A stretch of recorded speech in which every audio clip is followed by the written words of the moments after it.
All right, ladies and gentlemen, we have Everett Silvertips head coach Dennis Williams in the center. To his right, Captain Matt Fontaine, and to his left, Riley Sutter. Well, you guys had the lead late again. What was kind of the message to the team after, first that intermission and then after the game? Well, we were back to a one shot come overtime, and they got it on us, and we kind of did to ourselves. They were quicker on puck touches in both situations. Obviously, Godin had a great game, scored all three, and was a difference maker out there. When you have 2 games in a row like that to go to overtime and you play well, you have a chance to win, is there a lot of things that you want to adjust from your team, or are you generally happy with the way you guys are playing right now? Well, I can't really comment on this game. I haven't watched it yet, in its entirety, obviously right after. But like anything, there's good parts of the game. I thought we kind of did to ourselves, especially that shorthanded goal. I thought their 4 guys outworked our 5, and when that happens, then you're probably not going to win too many hockey games. And credit to them, 2 games in a row. We knew they would never quit, but they had the upper hand on us for sure. You guys had some chances in the power play. I think 4 of them where you could have got that insurance goal tonight. What did you see not working on those 4 chances? Well, we had looks. I'm sure it's. I don't play the game, and I'm sure I've been in those situations as a player, and it's not that the guys aren't trying or not wanting to score, and I'm sure as it goes, they grip sticks maybe a little more, they need to relax and just play, and but they go out there and they put an honest effort in, and so I can't sit there and just pinpoint our power play, as a factor. It was a contributing factor probably to it, but we also had plenty of other opportunities where we hit crossbars and posts and 2-on-1s late in the game. And it's hockey. We got to get over it, and we got to focus on our game 4 tomorrow. So Patrick Bykoff left the game, came back, and then didn't really play at all in overtime. Can you give us any update on the status for him? No.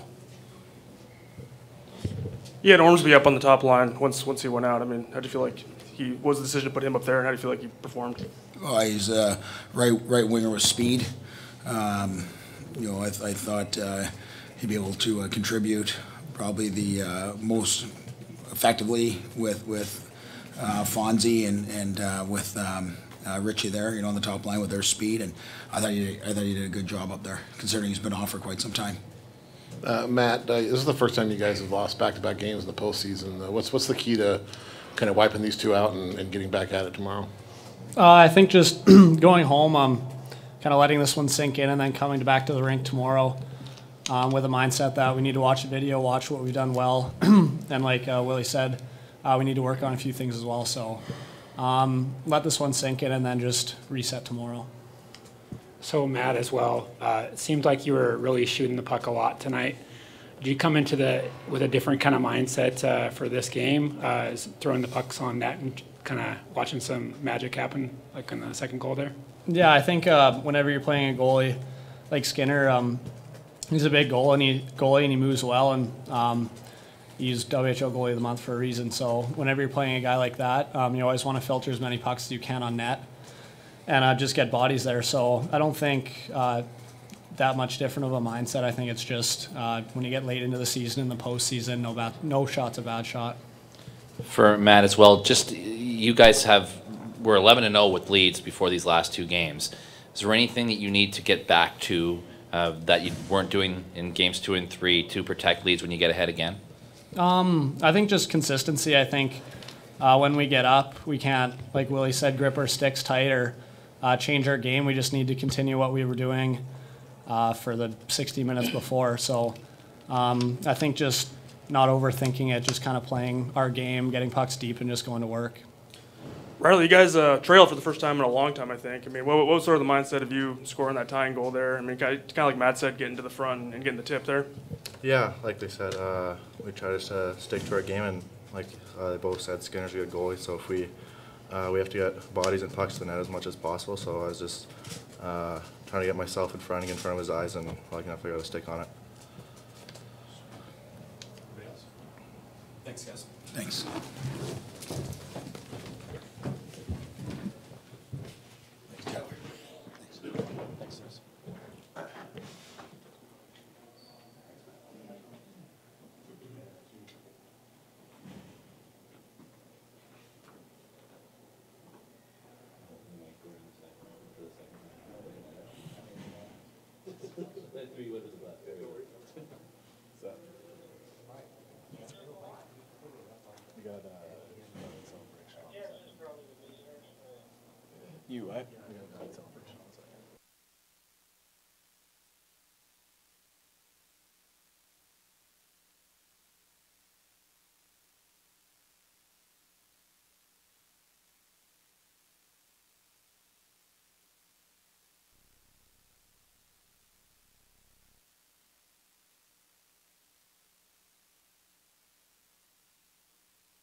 All right, folks, we have Swift Current Broncos head coach Manny Viveros on his right, Glenn Godden, and on his left, Stuart Skinner.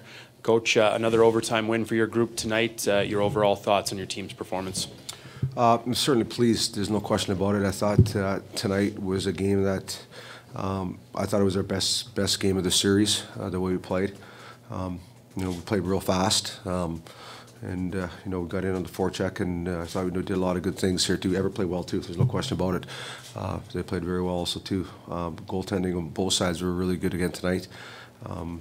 We're certainly pleased with the win, and it's fine. It's a fine line right now as far as winning and losing, and we're just fortunate that we're getting up, that extra goal at the right time.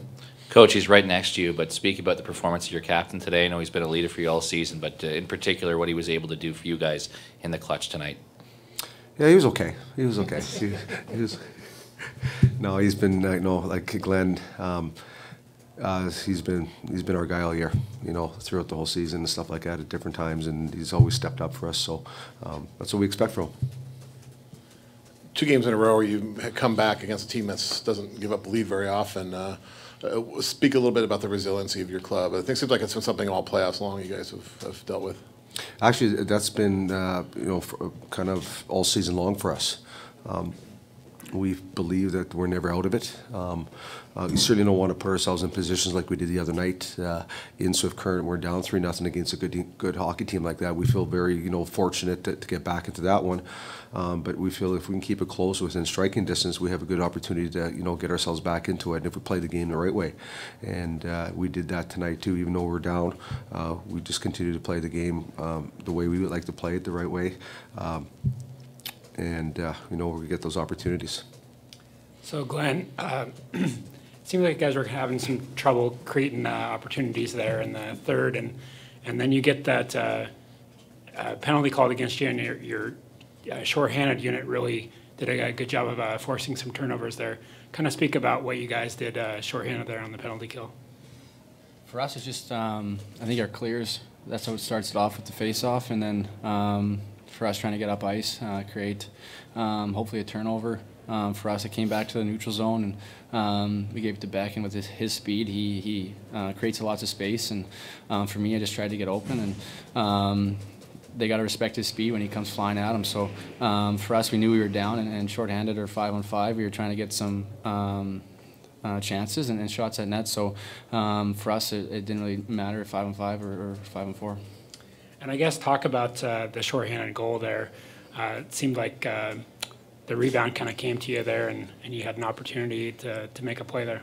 Yeah, like I said, Beck, with his speed, he took the one defenseman pretty good. I think he actually stepped up and hit him pretty good. So it was just 1-on-1, and I shot it, and rebound came out, and it came out. And luckily, I'm a right-handed guy, that it came out on my strong side. So just dove at and shot it. Glenn, it's not often you see anyone beat Carter Hart with a couple of clean shots. Just what was your mindset when you got into those positions and were able to get those by him? For me, just trying to get it off quick. Like you said, he's a good goalie. He doesn't get beat too often, and I think just great plays from my line mates and teammates that they got to respect them, and they made good feeds to me, and just like I said, trying to get it off quick. And Stuart, a couple nights in a row where you guys fall behind and the pressure's on you, you can't give up another goal, or that's probably lights out for the team. What's your mindset there over the last two periods? I think just kind of keep everything the same. You know, it's a mental battle for sure, especially in Swift Current.